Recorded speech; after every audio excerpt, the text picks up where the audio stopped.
Good afternoon and welcome to the Chartreuse Leprechaun. My name is Mark, your host, and it's time for the monthly-ish update and personal FaceTime. Got a few things going on around here. We're still working on the technical stuff.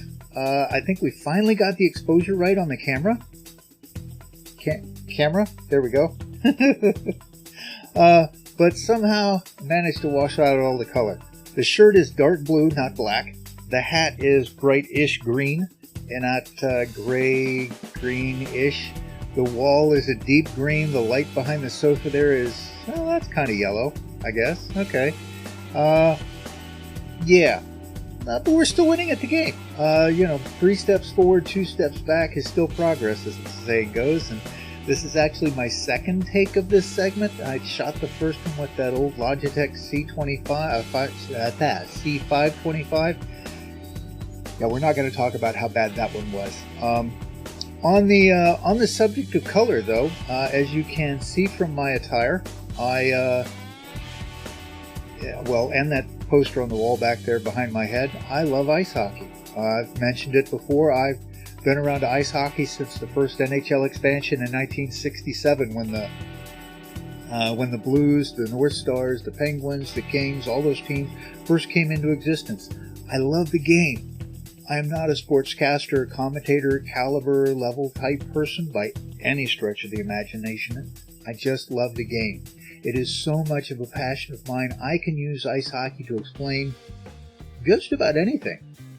Warehouse operations, finances, even the gospel of Jesus Christ. I can relate all of them to ice hockey. Back in the mid-2000s, actually early 2000s, no, mid-2000s, yeah. I was playing an online game called Tribal Wars, and at one point I had over 150 villages, and every one of them was named for a hockey team. I had used up all or almost all of the North American League team names, and I'd moved on to using team names from the elite leagues of Finland and Sweden. Yeah.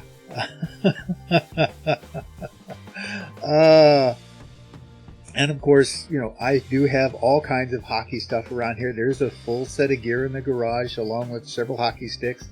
I've got jerseys from the Boston Bruins, the New York Rangers, the Dallas Stars, the St. Louis Blues, 2 or 3 others, I think.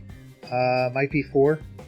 Half dozen or so coffee cups, including the New York Islanders, the Utah Grizzlies, which is a minor league team, the Albany River Rats, which was a minor league team. They folded and moved to Carolina. I think they go by the name Checkers now. Anyway, there's a dozen team pucks, maybe, Arizona Coyotes, even a junior B team called the Texas Tornadoes. And, that goalie helmet, let me get out of the way, that goalie helmet poster back there is the American Hockey League circa 1997. Several hats like the one I'm wearing. Yeah, I got all kinds of stuff. And most of it's just kind of trivia, but you'd be amazed how useful some of this stuff can be. Hockey jerseys can actually keep you pretty warm, which was a nice thing here in Texas not, a couple weeks back.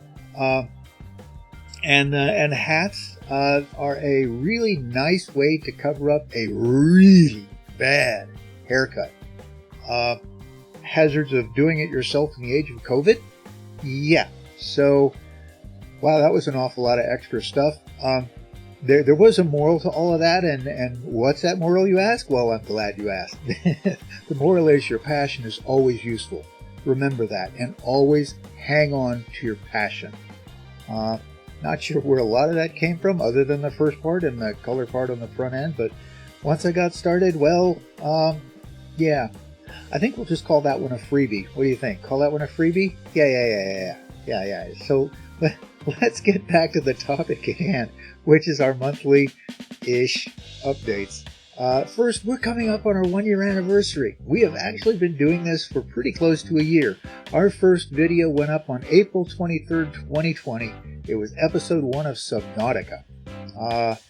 So, for obvious reasons, I'm trying to plan something special for that date. It's a big date for us. For that date, or close to it anyway. I'm thinking of maybe doing a live stream. Also pondering doing 2 shows instead of just 1. probably a Saturday-Monday combination if I do that, as opposed to a Friday-Saturday, because, well, I don't want to mess up the Fallout 4 series. Maybe I'll just do Saturday. I don't know. Leave us a comment. Let us know what you think. Also, I'd like to start a new series around that time. I think we'll be doing random games up till then. Now, yeah, probably. But I was looking at possibly starting Subnautica Below Zero for obvious reasons. You know, Subnautica being our first series, seemed reasonable.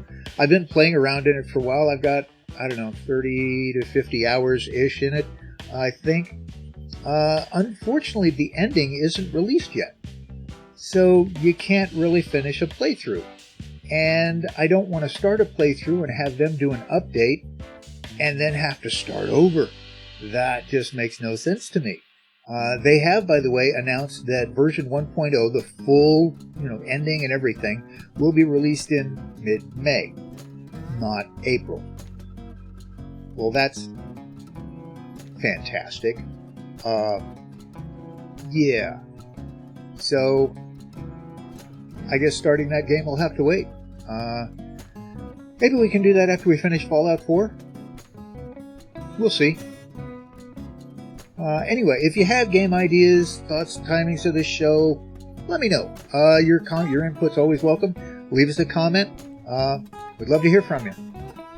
And just so you have some ideas of directions we're thinking of going, I have it in my head to do, among other things, a series on Oxygen Not Included. That just looks like a fun game. It's engaging. It reminds me a lot of Banished, but on a more personal level, I guess is the way to say it. Maybe? Yeah. Anyway, I also would like to do a playthrough of Fallout New Vegas, The Frontier. Yeah, I know. They pretty much imploded a few weeks back, but you know what? They have recovered spectacularly well. They've cleaned everything up. They cleaned up their Reddit. They cleaned up their Discord. They've made the content corrections. They've got new voice acting. It has been added. They are still adding some. And they keep putting out hot fixes for bugs. I like what I've seen. This is very professional. They have done well. And I've also been watching Katabos Games play through the mod on this, and I am very much impressed with what I see. So, among other things, those two are absolutely on the table. So we'll see. Not sure where we're going to go with all of that, but we'll see. Second thing on the list for today, health updates. I haven't said much lately because there just hasn't been that much to say. Nobody, still the same thing. Nobody knows what the heck is going on. My spine and neck guy is still pretty adamant that neck surgery is not going to fix the problem. It's still puzzling to me because neck movement and use increase severity of symptoms, and so I don't understand how the neck can't be. There isn't some intervention that needs to be done. I don't know. Meanwhile, I had a video visit with a something called a movement disorder specialist. It's a type of neurologist that deals with things like Parkinson's, ALS, that sort of thing. She believes there's enough going on to warrant an in-person visit, so I get to see her end of March. No answers, a lot of questions. And meanwhile, I'm still on long-term disability at 60% of my last normal working wage. This has been and continues to be a massive struggle for us. Personally, for my family. So if y'all are praying, folks, I covet your prayers. Absolutely. And that brings me to the third thing on the list, which is my faith. My faith in Christ has not wavered through all of this. My one consistent prayer through it all, at every meal, even before this started, is for God's superabundance of every good thing in His sight. Now, the last part is key. In His sight, not my sight. I can fix my eyes on all kinds of things that are not good for me, even though they look really good to me. And I'm not asking in that prayer for my personal desires. I have no problem, by the way, mentioning my personal desires. Do I want $1 million? Oh, yeah, absolutely. Do I want a new car? Sure, absolutely. Is that what's best for me? Maybe, maybe not.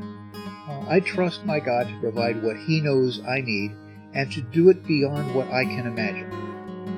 Now, what He knows I need might be correction.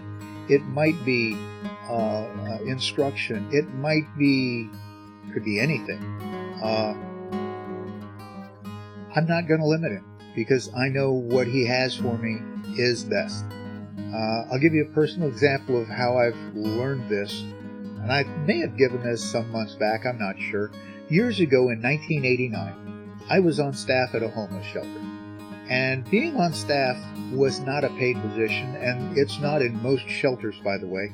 Staff very rarely get paid. Occasionally there's a donation that'll leave you some extra cash that you can give to the people who work there, but it's very rare. Or at least it was the place where I was at. Anyway, I needed t-shirts. You could see through the ones I had, and I kept praying for $5 to go to Walmart to buy a free pack of t-shirts. Remember, this was 1989. Prices were a lot lower then. Just bear that in mind. Well, I never got the $5.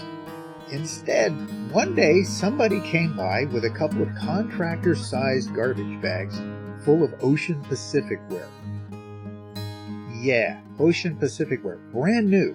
Most of it had little nicks in it. My personal thought is they got damaged by the box knife when the stalker was opening boxes and all of that. Anyway, being on staff, they let us have first pick of any clothing that got donated. So, instead of $5 for 3 t-shirts at the store, my God provided an amazing number of t-shirts for nothing that I could pick through. And I didn't take a lot. I think I took 3, maybe 4. I don't remember. I want to say it was 3 because that's how many were. That it was 3 pack of t-shirts at Walmart. So I would like to believe that, but I honestly don't remember. But what I learned from that was I wasn't praying for the right thing. Instead of asking for what I needed, t-shirts, I was asking for a single way to go get what I needed. Give me $5. That incident and several others over time taught me that I can trust my God to come through.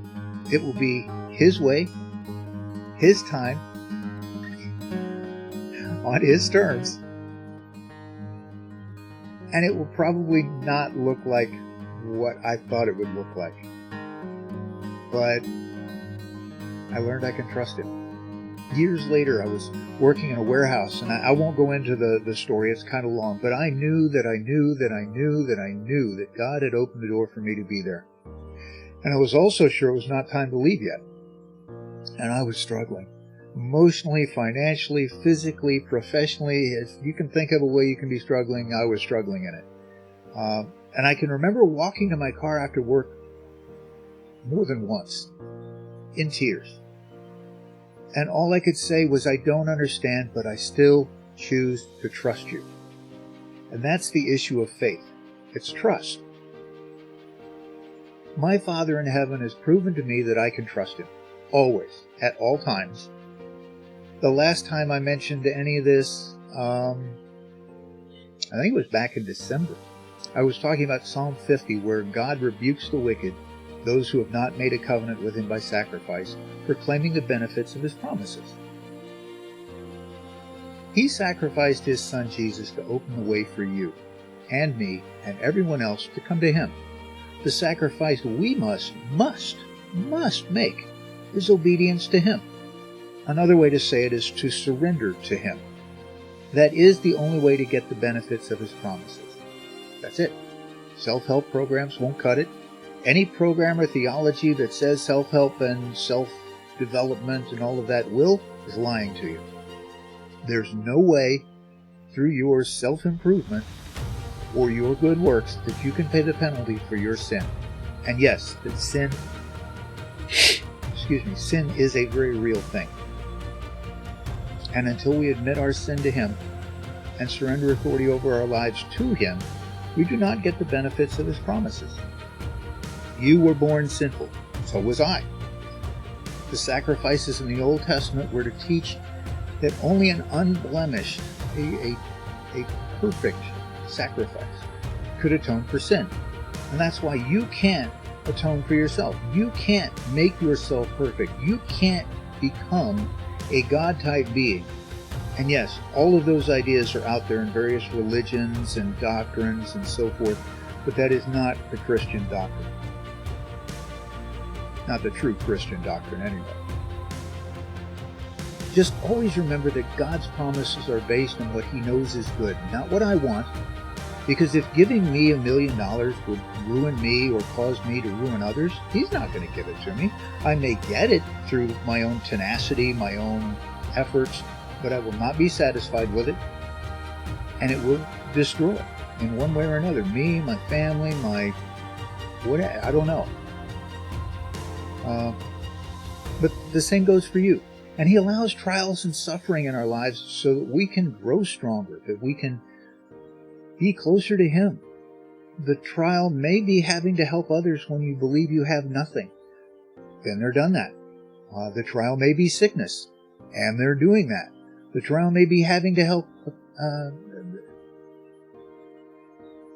If you don't believe that, any of that, go read the book of Job. That'll open your eyes. Job suffered greatly, and his friends all came in and said it's due to your sin, when in fact it wasn't. But he had to suffer through his friends learning that sin isn't always the cause of trial. The trial, sickness may even be a trial for those around you, just like it was in Job, to challenge them beyond their comfort zones, to take them beyond their rigid understanding of what may be going on. And trial and suffering also come because of the choices of others. And that leaves us with the choice of how we respond. Do we stand for what God says is right? Or do we choose what the popular response is to a given issue? I won't tell you Christians do any of this perfectly. You know and I know that's not true. Me saying otherwise would insult your intelligence, and it would insult God. We all know Christians fail, sometimes quite spectacularly. I will also tell you, no surprise, that not everyone who attends church is actually a Christian. So their response to various things won't be Christian. Is what it is. They think they're Christian because of the works they do, because they go to church, because they read their Bible, but their heart is not surrendered.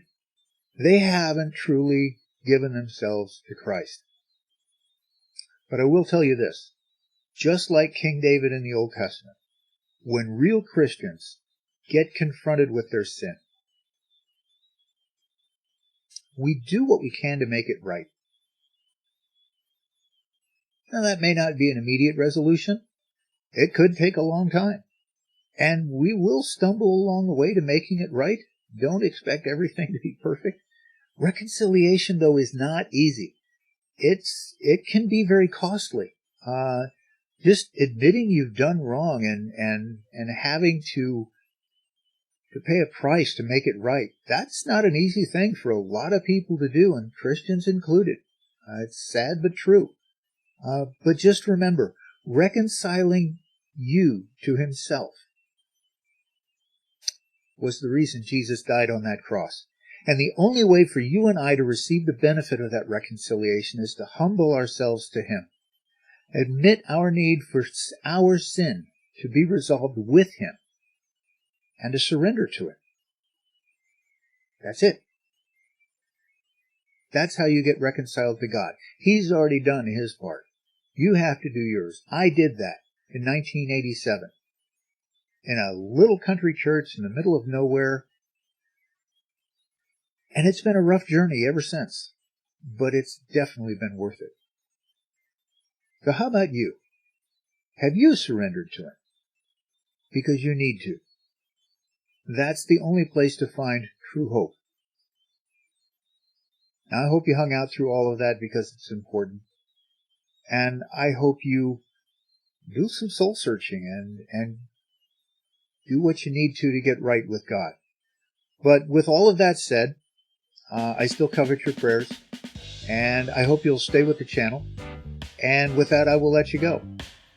I want to thank you for your time. Your time is valuable. You chose to spend it with us here at the Chartreuse Leprechaun, and we are very grateful. We'd love to hear from you, so leave us a note, leave us a comment, let us know what you like, what you don't like, what you think, what you want to see, game suggestions, timing for shows, as we talked about earlier. Yeah, we'd love to hear all of that. Our getting better relies, at least in some part, on hearing from you, your input. So let us know. And also check out our merch page, since we have one. Let us know if there's something you'd like to see added. We'll certainly see what we can do. And with that, I will let you go. But always remember that if you see it and you can't quite explain it, you can be pretty sure the Leprechaun did it. Now, you have yourselves a great day, a great week, and we will see you here next time on the Chartreuse Leprechaun. Bye-bye.